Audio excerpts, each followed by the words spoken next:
d'avoir accepté mon invitation pour nous parler d'une part de votre livre, Comme un léger tremblement, qui traite de la maladie de Charcot, que votre ami Philippe Perrin, il me semble.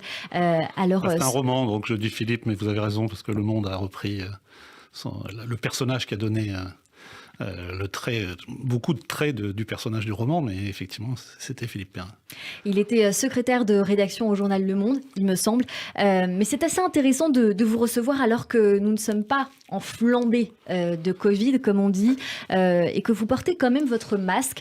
Alors, vous recommandez que ce soit le cas, d'ailleurs, pour tous les Français dans les bureaux de vote prochainement, la semaine prochaine. Est-ce que vous savez quelque chose que l'on ne sait pas ou vous préférez prévenir plutôt que guérir ? Ah oui, alors ça, c'est une très bonne question. C'est le problème du passage dans les médias. C'est-à-dire que quand vous portez un discours, et qui est un discours de prévention, voilà, il faut accorder un petit peu sa vie à ces messages. Et je suis un peu piégé par ça, dans la mesure où, bon là en plus j'ai été contact, donc ça fait une raison de plus de le mettre, on est assez proches l'un de l'autre. C'est une bonne raison. Voilà, c'est une bonne raison. Et puis, sincèrement, c'est surtout pour la pédagogie, parce que je trouve, on en reparlera tout à l'heure, je trouve que le retrait des mesures coercitives s'est fait sans pédagogie. C'est-à-dire qu'en fait, les Français ont dit, on arrête tout, on arrête le masque, on arrête l'obligation vaccinale, on arrête le pass. Et voilà, le message de prévention qui devait accompagner ce retrait, comme l'ont fait d'autres pays, comme l'a fait l'Angleterre, comme l'a fait Israël, le Danemark, d'avoir un message de prévention qui accompagne l'ablation, si l'on peut dire, des obligations. Est-ce que vous trouvez qu'on n'a pas eu justement de progression vers la diminution des gestes barrières, du masque et de toutes ces choses-là ? Est-ce que ça a été un petit peu trop rapide ? On est passé du tout au rien, finalement. Vous avez raison, exactement. On est passé du tout au rien, et on est passé du tout au rien très rapidement. Vous avez vu les dates qui s'affichaient, là, 26 février, etc., jusqu'au 15 mars. Et puis, à chaque date, encore plus de liberté. Et puis, les Français sont comme ça, c'est un pays latin, donc ils voient déjà plus loin que ce qu'on leur dit. Et je trouve qu'on avait une opportunité, non pas de se transformer en pays asiatique, mais d'avoir une hygiène, une culture d'hygiène qui soit un peu plus haute. Il faut rappeler quand même que dans les effets, entre guillemets, positifs de cette crise sanitaire, on a eu quasiment pas de maladies respiratoires, de maladies de l'enfant, des bronchiolites, tout ça, dans l'année 2020-2021. Et il n'en reste rien. C'est-à-dire que là, tout est reparti comme avant, si je puis dire, même s'il y a encore une obligation du masque, les TGV et des choses comme ça. Et le médico-social. Est-ce que vous trouvez que ces mesures sont politiques ? De toute façon, la crise du Covid, depuis la première prise de parole du président de la République, est devenue un phénomène politique. Et vous avez bien vu que très vite, notamment dans l'année 2021, il y a eu un clivage, voire une séparation entre la parole du Conseil scientifique, ses avis, et la décision politique. Mais chacun, à la limite, est dans son rôle. Après, c'est aux Français de faire des choix. C'est ça aussi qui est dramatique dans le tout ou rien dont vous parlez. C'est qu'en fait, on laisse les Français choisir leur propre destin, choisir de contaminer éventuellement les plus fragiles, les non-vaccinés, les immunodéprimés, éventuellement d'avoir un Covid long, alors qu'on ne leur a pas expliqué les règles du jeu.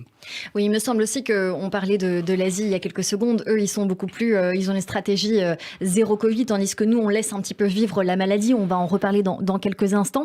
Vous qui avez... occupé les plateaux de télévision, Gilles Pialou, pendant cette pandémie. À temps partiel, quand même. À temps partiel, bien sûr, mais occupé pendant ces 2 années, c'est ce que j'entends de façon épisodique, cette pandémie mondiale, et qui avait écrit « Nous n'étions pas prêts, carnet de bord partant de coronavirus ».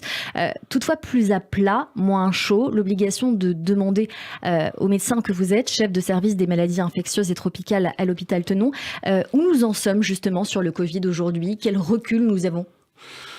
On a très peu de recul avec cette vague Omicron, comme vous le savez, parce qu'on a quelques mois de recul. Par exemple, une question qu'on ne sait pas, parmi les questions, et il y a une gestion de l'incertitude qui est compliquée. On n'a pas retenu les leçons des précédentes vagues.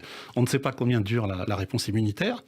On a quelques informations, justement, venant d'Israël pour ce qui est de la 4e dose, ou du 2e rappel. Nous, on préfère dire 2e rappel.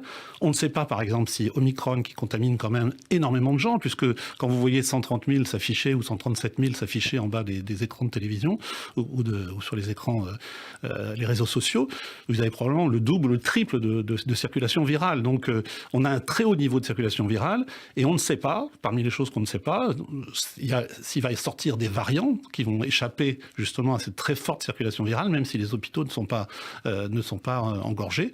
Mais on a toujours en permanence un très haut niveau de circulation virale. Et cette incertitude est compliquée à gérer pour nous sur le terrain. On ne sait pas où on sera en octobre, par exemple. Il faut ne se fixer qu'octobre. Justement, l'envie de vous parler de la Chine. Les Chinois sont confinés à l'heure où l'on parle. La Chine, qui avait depuis 2 ans largement maîtrisé sur son sol l'épidémie de Covid-19, est confrontée à sa pire flambée de cas. D'où vient ce rebond et est-ce qu'on doit le craindre ? Le problème chinois, il est très dominé par la politique vaccinale. Et comme vous l'avez fait référence tout à l'heure, la plupart des pays qui ont choisi zéro Covid ont échoué. Mais ils n'ont pas échoué pour des raisons politiques, ils ont échoué parce que le virus est plus malin et qu'il échappe et que le vaccin n'est pas la solution. C'est une partie de la solution. Moi, je plaide depuis des années sur le sida et puis maintenant sur le Covid pour la prévention combinée. C'est-à-dire que c'est le vaccin plus l'immunité qui est induite par les gens qui sont contaminés et ils sont nombreux en ce moment, plus le maintien du port du masque, plus le lavage des mains, plus l'accès au traitement, etc. C'est ça la prévention combinée. Ça a fait sa preuve dans le sida et les pays asiatiques, la Chine notamment, ont tout misé sur un vaccin et en plus tout misé sur un mauvais vaccin, pour être très clair. Donc un taux de vaccination insuffisant avec un vaccin qui ne les protège pas. Donc voilà, et puis la politique chinoise est évidemment de confiner des millions de personnes et comme vous le savez, ça passe assez mal sur le terrain. 25 millions d'habitants ont été placés en confinement strict depuis fin mars en Chine, alors que bon nombre de pays ont opté justement, on en parlait il y a quelques secondes, pour une cohabitation comme nous avec le virus et lever les restrictions. La Chine continue à suivre sa politique zéro Covid, une stratégie zéro qui entrave non seulement la production et le commerce et donc des problèmes d'approvisionnement, bien que Pékin a annoncé hier un rebond de sa croissance économique au premier trimestre, plus 4,8% sur un an. Est-ce qu'on doit aussi le craindre, notamment pour nous et notre approvisionnement, si on avait ne serait-ce besoin de masques encore, par exemple ? Alors, je crois que le problème du masque est relativement réglé dans la mesure où il y a eu une production française, européenne, etc. Mais il y a d'autres, effectivement, et puis vous avez d'autres situations, je pense notamment à la situation de guerre, qui peut peser, notamment sur les réactifs, sur les tests. Voilà, sur certains éléments dont on a besoin dans le suivi, mais je pense que la question du masque n'est pas une question, c'est une question de 2020 et maintenant, je pense qu'on aura suffisamment de masques. Vous faites la guerre aux non-vaccinés d'une certaine manière ou vous les comprenez, Gilles Pialou ? Non, justement, je suis très insulté sur ça, mais moi je suis pas du tout. Je pense que ça a été une erreur de les stigmatiser. D'abord parce que je vois dans mon service, là c'est un peu différent. Maintenant, on voit des gens qui sont insuffisamment vaccinés ou qui n'ont pas eu la dose de rappel, mais on a vu pendant très longtemps, là, je dirais au mois de janvier, essentiellement des non-vaccinés venir, pas en réanimation, mais surtout dans mon service en forme aiguë. Et en fait, il y a de tout dans les non-vaccinés. On pense que les non-vaccinés, c'est tous des anti-vax. C'est pas du tout le cas. Il y a des gens qui ont tout simplement pas accès à l'information pour des raisons d'isolement, pour des raisons. Il faut vivre dans une cave quand même pour pas avoir oui, mais cette il y a des information. personnes qui ont des troubles cognitifs, des personnes âgées qui sont très isolées, etc. Nous, on a été très surpris de voir des gens. Alors, et puis il y a des gens qui ont juste pas pris la mesure. Alors ça paraît incroyable, mais vous savez, c'est pas parce qu'on fait du bruit toute la journée sur les chaînes d'information continue que le message passe. Et en fait, on s'est aperçu qu'il y avait beaucoup de gens qui étaient entre guillemets rattrapables et qui n'étaient pas opposés farouchement, comme on l'a vu dans les rues à Berlin, à Paris, à Marseille, etc. Défiler. Les antivax sont extrêmement minoritaires. Mais il y a un certain nombre de gens qu'il faut convaincre. Et je rappelle qu'il y a encore probablement autour de 8 millions de personnes en France qui sont peu ou pas vaccinées. Et donc ceux-là, il faut aller les chercher et les convaincre. On peut s'attendre à tout, Gilles Pialou, dans les prochaines semaines, les prochains mois. Est-ce que le Covid, à petite échéance, peut revenir rapidement ? Il y a 3 scénarios, très rapidement, il y a 3 scénarios. Il y a le scénario qu'on nous a déjà annoncé, mais qu'on voit pas, qui serait une décroissance très importante, et finalement ça rentre dans l'ordre. Pour l'instant, il n'y a rien à prévoir de ça, parce que chaque fois on a eu une autre vague. Il y a le scénario auquel on passe à des phases endémiques, en gros, et puis épidémiques, c'est-à-dire qu'en gros, ça se rapproche, j'aime pas le parallèle, mais ça se rapproche aux épidémies de grippe, donc avec des épidémies où on s'adaptera en termes de vaccins, par exemple, chaque année ou chaque automne. Et puis, il y a un scénario qui est celui actuel, qui est finalement, vous disiez, de vivre avec, mais vivre avec une circulation virale qui est très importante, qui est très très importante. Le taux de positivité en France, aujourd'hui, là, sur l'application Tous Anti-Covid, il est de 32%, c'est-à-dire 32% des tests sont positifs. Donc ça veut dire qu'on n'est pas du tout dans un reflux, comme on a vu en Afrique du Sud, comme on l'a vu justement en Israël. On n'est pas dans un... Vous avez bien vu, le pic n'est pas totalement descendu et on est dans une espèce de plateau et c'est vrai que c'est très perturbant, très perturbant. Est-ce que vous pensez... Personne ne peut dire où on va. Voilà. Je pense que tous ceux qui l'ont dit aux vagues précédentes se sont retrouvés dans les bêtisiers. Et moi, j'ai un objectif, c'est de pas trop y figurer. Gilles Pialou, une dernière question. Vous avez dit les Français auront les vagues qu'ils méritent. Qu'est-ce que vous vouliez entendre par là ? Oui, alors on a coupé la phrase, effectivement. Bon, de temps en temps, j'ai des phrases un peu qui me On va sortent la modifier.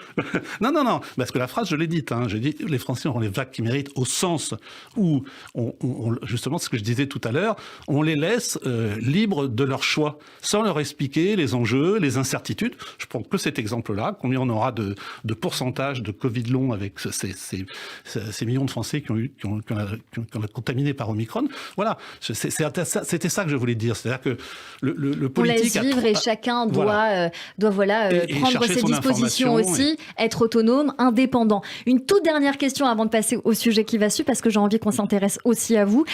Qu'est-ce que vous pensez qu'on pourrait mieux faire dans l'état actuel des choses si le Covid devait revenir en grande pompe ? Je pense qu'il qu'il ne soit pas parti. Oui, il y a plein de choses qui... il faut tenir compte de ce qu'on a loupé. La pédagogie, on en a parlé. On a loupé la pédagogie. On a loupé de garder une partie d'hygiène, c'est-à-dire que les gens qui ont le droit de porter du masque soient pas stigmatisés et qu'on ait aussi du lavage de mains, etc. Je pense qu'il faut tirer les conclusions de tout ce qui a raté finalement. Je pense par exemple à la médecine de ville. Les médecins libéraux ont été complètement exclus de cette crise. On a vu d'ailleurs que des hospitaliers à la télé, c'est vrai. La médecine de ville, là, tout d'un coup, on leur dit il faut prescrire les traitements, alors qu'on s'en est pas occupé pendant 2 ans quasiment de la médecine de ville. Je pense, on pourrait lister tout un tas d'éléments. Il faut tenir compte du passé. Alors, on peut tenir compte d'autres combats, on y viendra peut-être tout à l'heure, mais déjà, tenons compte de ce qui n'a pas fonctionné dans les vagues précédentes, et je viens d'en énumérer un certain nombre de points, mais on pourrait faire la liste qui est assez longue. Et surtout, une pédagogie de l'incertitude.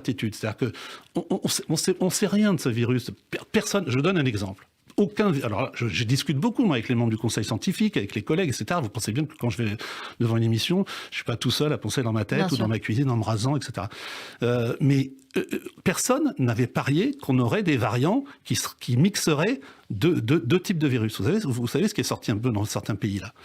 On a fait des jeux de mots sur ces variants qui cumulent, qui conjuguent de virus. Les virologues nous disaient ce n'est pas possible. Eh bien, vous voyez, c'est possible, et c'est un élément de préoccupation parce que en se mariant entre deux virus sur le plan génétique, ils peuvent tirer le pire des deux virus. Vous voyez ce que je veux dire ? Donc beaucoup d'humilité et puis surtout pas de la médecine divinatoire, genre il va se passer ça et puis ça se passe ça, il y aura pas de vague, c'est pas une vague, c'est une vaguelette, ça ressemble au rhume. Moi, c'est pour ça que je suis aussi passé un peu dans les médias, c'était pour essayer d'avoir un discours de terrain, quoi. Il y a justement sur ce sujet le professeur Cyril Cohen à l'Institut Bar-Ilan en Israël qui s'est prononcé plus d'une fois sur le sujet et que j'ai reçu notamment il y a quelques mois sur cette antenne, qui nous disait justement qu'il y a cette politique de l'incertitude. Est-ce que vous pensez qu'Israël a bien géré ce dossier pour conclure ? Je trouve qu'Israël a été quand même extrêmement précurseur. Ils ont fait remonter un certain nombre de données qui ont servi les politiques publiques, y compris d'ailleurs les politiques publiques françaises, notamment avec la 4e dose bien avant nous. Alors évidemment, après, il y a toute la complexité de coller quelque chose qui est possible dans une population à une autre. Là, je parle sur le plan médical. Par exemple, on a dit oui, mais en Israël, il y a plus de formes en réanimation à un moment, etc. Après, il faut comparer les choses qui sont comparables. Par exemple, si vous prenez le pourcentage de personnes qui sont obèses, entre guillemets, qui ont un IMC à plus de 30, il y en a plus en Israël que, par exemple, qu'au Danemark, pour prendre deux exemples. Et c'est pareil quand vous comparez la métropole et la Guadeloupe, etc. C'est pas les mêmes populations. Donc, oui, ils ont globalement très bien géré la chose, mais ils ont aussi le même problème que nous, c'est qu'il y a des populations qui sont non accessibles au vaccin, qui n'ont pas été vaccinées. Et évidemment, ça a été le problème de tous les pays qui n'ont pas réussi à avoir un taux de 95% de vaccination, qui est en fait ce qu'imposerait le virus. Mais évidemment, c'est un leurre, parce qu'on ne peut pas vacciner 95% de la population. Certains n'ont pas voulu se vacciner aussi, pour parler de cette population. Bien sûr, c'est aussi ceux qui n'ont pas voulu se vacciner. Bien sûr. Gilles Pialou, parlons de vous, si vous le voulez bien, à présent. Vous êtes né le 26 août 1956 à Nîmes. Vous avez 65 ans. Vous m'avez autorisé à le dire, donc je le dis. Vous êtes professeur à l'université Paris-Sorbonne, chef de service des maladies infectieuses et tropicales à l'hôpital Tenon, mais aussi vice-président de la Société française de lutte contre le sida et rédacteur en chef du site VIH.org et de la revue Transcriptase. Parlez-nous de ce parcours universitaire et des services que vous avez côtoyés pour qu'on vous connaisse mieux. Alors, oui, vous avez oublié un petit détail, c'est que en même temps que je faisais mon internat de médecine, qui était donc sur les maladies infectieuses et aussi sur les maladies du foie, donc je me suis beaucoup occupé des hépatites, et on était donc à la fin des années 80, et puis probablement j'étais encore plus agité que maintenant, et j'ai été journaliste en même temps que je faisais mon internat, à Libération notamment. Alors j'avais un pseudonyme qui était ridicule, parce que c'était Gilles Pial, mais donc tout le monde savait que c'était moi à peu près, c'est la moitié de mon nom. Et puis, mais ça m'a beaucoup appris sur le système de santé, sur démystifier le politique, de ne pas être dans la fascination de la presse, etc. C'est aussi pour ça que j'ai des rapports, je trouve, sains avec les journalistes, si je puis me permettre. Parce que vous les comprenez, vous l'avez été. Je l'ai été, parce que je les respecte, parce que je comprends le système médiatique, ce qui n'est pas souvent le cas des médecins. Voilà cette petite aparté. Et puis, donc, j'ai fait un internat un peu agité, et en fait, c'est très simple. J'ai pris un poste en 83 dans un hôpital à Créteil, qui s'appelle le CHIC, l'hôpital intercommunal, et je me suis retrouvé avec mon premier malade. À l'époque, il n'y avait pas encore le virus de découvert, donc on est en mai 83, juste au moment de la découverte d'ailleurs du virus. Du sida. Du sida. Et ce premier patient qui meurt du sida a un peu finalement fait mon choix, quoi. C'est-à-dire que je trouvais que cette pathologie aux confins de la virologie, de l'immunologie, et puis cette ouverture aussi sur le non médical qui a été extrêmement intéressante, le milieu associatif. Voilà. Et du coup, je n'ai jamais lâché. Mais après, j'ai fait d'autres choses. Je me suis occupé des hépatites, je me suis occupé du Covid, comme vous l'avez rappelé. Et puis maintenant, je m'occupe un petit peu de la maladie de Charcot, mais c'est juste pour profiter de cette habitude du combat par rapport à ces maladies compliquées. Alors, on va y venir. 2 questions. Vous êtes donc... vos activités de recherche portent essentiellement sur les infections à VIH et les infections et les pathologies infectieuses. Quelle évolution aujourd'hui entre 1981, le début du sida, et aujourd'hui? Qu'est-ce que c'est qu'un patient qui a le sida en 2022? Est-ce que c'est grave? Alors, effectivement, ça a presque rien à voir, puisqu'on est maintenant dans une maladie chronique qui, quand elle est dépistée, quand elle était traitée, et quand les gens sont dépistés tôt, traités tôt, on a une survie qui rejoint celui de la population non VIH, non infectée par le VIH. Ça a été le cas de Charlotte Valandré, qui était à votre place il y a quelques jours et qui a été détectée quand elle avait 18 ans et qui vit avec et qui a réussi à avoir des enfants, par exemple. Je connais son parcours et ses livres. Et effectivement, ça, c'est des survivants. Là, vous faites référence à des survivants. Mais les gens qui sont contaminés, puisqu'il y en a encore un certain nombre de milliers, premièrement entre 4000 et 6000 chaque année, nouveaux diagnostics. Si ces gens en France, oui. Alors, on a un petit problème de chiffres à cause de la crise du Covid, mais on ne peut pas tout à fait s'étendre. C'est-à-dire que les chiffres sur l'année 2020 ne sont pas tout à fait fiables. Mais avant la crise du Covid, on était autour de 6000 nouvelles contaminations chaque année. Et ces personnes-là, quand elles sont dépistées tôt, pris un traitement adapté, ont une survie qui rejoint celle de la population nationale, donc non VIH. À l'occasion de la 29e édition du SIDAction, il y a quelques semaines, Jean-Luc Romero, maire adjoint de Paris, président des élus locaux contre le sida, a expliqué au micro d'Europe 1 que la pandémie de coronavirus avait freiné les moyens investis et appelé les politiques et candidats à l'élection présidentielle à la mobilisation. Est-ce que vous suivez sa ligne ? Complètement, et il y a Jean-Luc Romero a complètement raison de ce combat. Nous, à la Société française de lutte contre le sida, on est dans un programme de rattrapage. Je ne citais qu'un seul chiffre. Pendant la crise du Covid, pas seulement pendant les périodes de confinement, on a perdu 950 000 personnes, enfin dépistages, c'est-à-dire qu'il y a eu 950 000 dépistages du virus du sida en moins par rapport à l'année avant le Covid. Donc ces gens-là, il faut les rattraper, vous voyez ce que je veux dire? Parce que embouteillage des laboratoires, parce que confinement, ils n'ont pas etc. été dépistés à temps, c'est ce que vous dites? Voilà, et on a augmenté ce qu'on appelle les diagnostics tardifs, c'est-à-dire les gens qui sont dépistés à un stade de la maladie qui ressemble précisément au sida des années 80 auquel vous faisiez référence tout à l'heure. C'est-à-dire qu'en fait, on a pensé plus à se faire dépister le Covid, plus qu'une potentielle maladie, parce que tout était bouché. Oui, puis il y a eu tout bout à bout. Il y a les gens qui restaient chez eux, il y a eu le confinement, il y a eu le fait que les laboratoires étaient embolisés par le dépistage du Covid, et que les gens se faisaient moins dépister, et que paradoxalement, il y a beaucoup de façons, il faut le dire aux auditeurs, il y a beaucoup de façons de se faire dépister. On peut se faire dépister tout seul chez soi par des autotests. Et les autotests n'ont pas compensé ce déficit d'accès au dépistage. Et ça, c'est un des combats majeurs. Et Françoise Barré-Sinoussi, qui est notre prix Nobel, disait qu'il était possible qu'on ait perdu 10 ans de progrès, notamment dans les pays du Sud, parce que ça a été aussi catastrophique dans les pays du Sud qui ont été moins touchés par le Covid, mais qui ont été touchés par l'absence de voyage, l'absence d'arrivée des tests de dépistage, l'embolisation de leur propre système de santé. Et il est possible qu'effectivement, on paie très cher. C'est pas la seule pathologie. Il y a aussi des gens dans le cancer, etc., qui n'ont pas eu accès à des thérapeutiques en temps réel.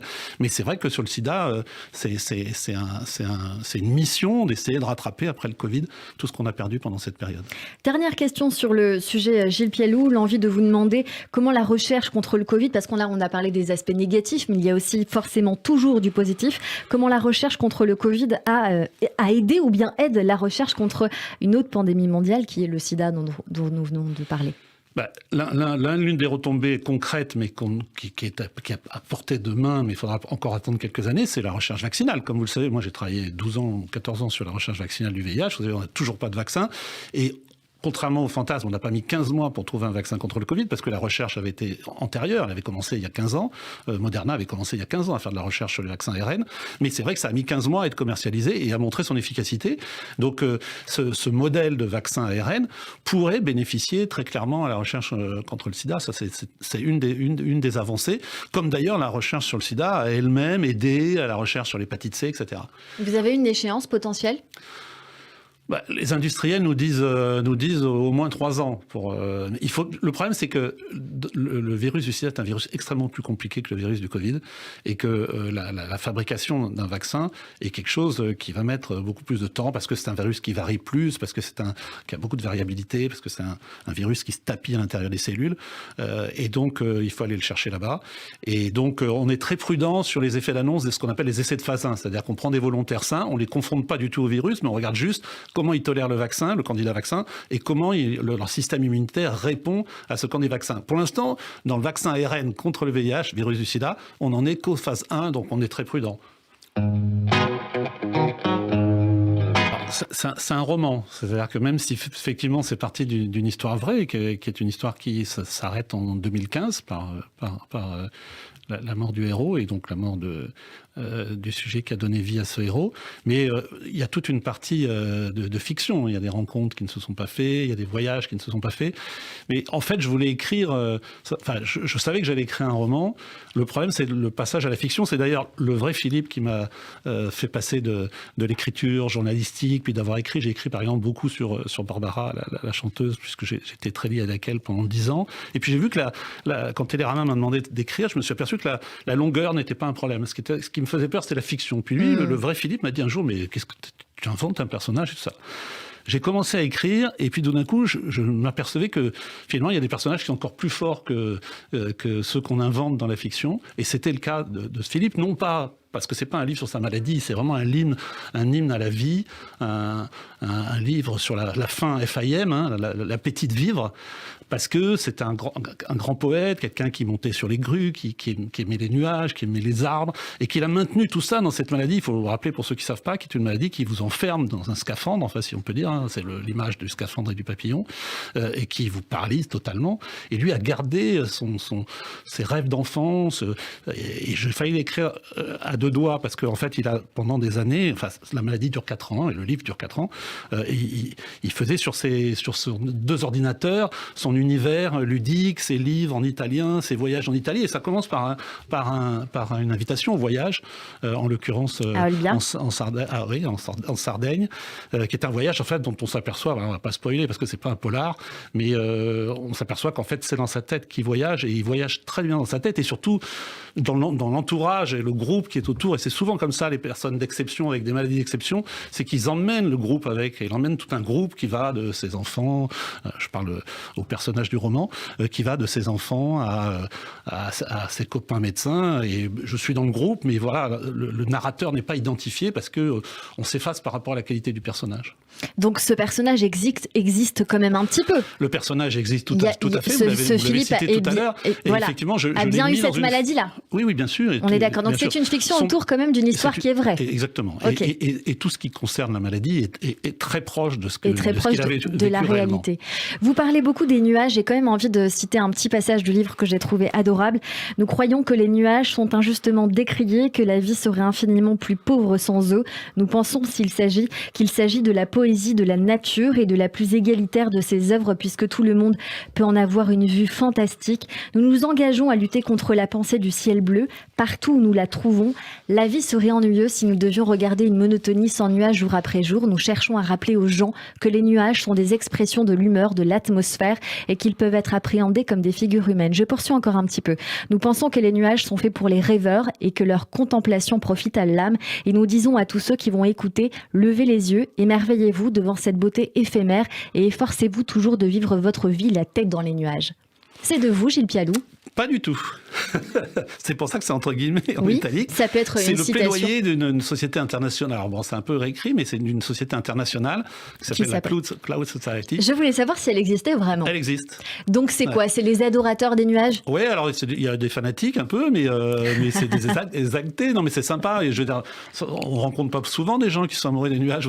Je suis sûr que vous n'avez pas invité souvent. Je parle pas de moi, je parle du Philippe. Hein. Je trouve ça très original quand même. Hein. C'est très original, c'est très intéressant. Je les regarde autrement depuis que j'ai écrit ce livre et depuis que j'ai rencontré et accompagné le Philippe en question. Je les regarde autrement, de même que je regarde autrement les arbres. Et on va regarder autrement la vie justement avec vous aujourd'hui, Gilles Pialou, puisque vous nous parlez de ce livre qui est une ode à la fin de vie. Parlez-nous quand même de la maladie de Charcot. La maladie de Charcot, c'est une maladie extrêmement complexe parce qu'on n'en connaît pas la cause. Il y a peut-être quelques facteurs génétiques, mais ça n'explique pas, ça touche peut-être 15% des cas. C'est une maladie qui, on appelle la sclérose latérale amyotrophique. En gros, ça amyotrophie les muscles parce que ça tue la commande nerveuse des muscles, pour être très simple. Et donc, vous perdez progressivement toutes vos forces musculaires. Alors, il y a quelques muscles qui survivent, si je puis dire, notamment le cœur, par la vessie, enfin, 2 ou 3 muscles comme ça. Et c'est une maladie pour laquelle on a actuellement pas de traitement. Et pour tout vous dire, pendant la vraie histoire, je ne me suis pas tellement intéressé à la maladie de Charcot. Quand on vit quelque chose comme ça, même quand on est médecin, enfin, c'est quelque chose que j'ai souvent dit à des familles de malades du sida ou du Covid, de surtout n'allez pas sur Internet, n'allez pas chercher. J'ai pas cherché. Mais c'est depuis qu'en fait, depuis que le livre est sorti, donc il y a quelques mois, enfin même pas 2 mois, je me suis rapproché des associations. Par exemple, on fait un plaidoyer aujourd'hui qui doit sortir dans Le Monde pour essayer que ça soit une grande cause nationale, les maladies neurodégénératives. Parce qu'en fait, on n'en parle que quand il y a un people qui meurt de la maladie de Charcot. À ce moment-là, on en parle, comme on en a parlé quand l'humoriste Jean-Yves Lafesse est mort de la maladie de Charcot. D'ailleurs, dans la tribune du Monde, sa fille est signataire, parce que j'ai voulu faire signer des gens associatif, l'association qui s'appelle l'ARSLA, qui est une association, et puis il y a plein sur les réseaux sociaux, et globalement, ce qui lie toutes ces maladies neurodégénératives, c'est l'isolement incroyable des familles. Et en plus, c'est les familles qui sont souvent les aidants. Vous voyez ce que je veux dire? C'est eux qui vont se payer les toilettes, l'appareillage, les transferts quand c'est possible, du lit au fauteuil, etc. Et voilà, donc c'est pour ça que je vous disais tout à l'heure que finalement, j'avais fait 35 ans ou 40 ans de lutte contre le sida, j'ai pas abandonné, j'ai fait les 2 ans de Covid, et là je trouve que c'est une cause qu'il faut défendre, et au-delà du roman, qui reste un roman, je trouve que c'est une belle cause, ces maladies où les gens sont très isolés. Mais vous en parlez formidablement bien, et vous dites qu'il faut s'accrocher.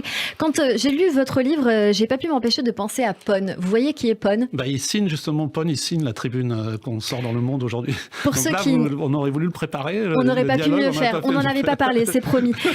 On en a parlé aussi il y a pas très longtemps, et donc j'ai pu regarder qui est Pone et le faire découvrir par la même occasion, même si sans doute beaucoup de gens le connaissent. C'est un artiste marseillais de la Funky Family qui est très connu, qui a contribué justement à faire connaître cette maladie à Marseille. D'ailleurs, grâce à ses yeux, il peut chatter, jouer, composer. Il sort même des titres, et il n'a dit qu'il n'a jamais été aussi heureux d'être dans l'état dans lequel il est aujourd'hui, parce qu'il peut faire tout ce qu'il veut. Alors c'est le côté très positif et le verre à moitié plein qu'on est en train de regarder, mais c'est aussi ce que vous voulez qu'on retienne pour suivre ses rêves finalement. Très clairement, c'est un roman sur quelqu'un qui vit ses rêves et qui les vit le plus longtemps possible, et en fait il va décrocher quelques semaines avant la fin réelle de sa vie, mais toute la période de cette maladie-là, donc plus de 3 ans et demi, il va effectivement non seulement s'accrocher à ses rêves, les vivre, les faire vivre. Et il y a des personnages comme ça, et vous citez, il y a des gens absolument exceptionnels. Et je ne pouvais pas écrire sur un malade du sida parce que je trouvais qu'il y avait une trahison par rapport à mes patients, etc.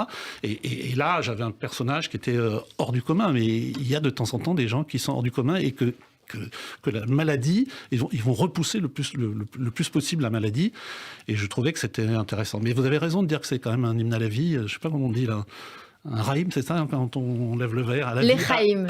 À la vie, là. C'est une façon de voir les choses, tout à fait. Un l'Echaim. C'est comme ça que je le vois, comme ça. Eh bien, écoutez, pourquoi pas. Juste une façon de conclure aussi. Vous dites de Philippe, que vous avez sans doute accompagné jusqu'à la fin. Il glissa peu à peu au fil de la maladie d'être exceptionnel à mourant d'exception en 4 années précisément d'une mue hors norme, dites-vous. C'est comme ça que vous l'avez vu et vécu. Oui, parce que c'est une discussion philosophique. Hein. Il y en a plein ici à ces micros qui ont dû vous le dire. Personne ne peut se projeter dans une maladie aussi terrible, incurable, 4 ans de vie, etc. Personne ne peut se projeter. Si vous interrogez les gens qui viennent à ce micro, vous verrez que personne n'arrive à se projeter. C'est quoi la durée de vie d'un malade de la maladie de Charcot, Gilles Pialou ? La moyenne, c'est exactement ça. 4 ans. 4 ans.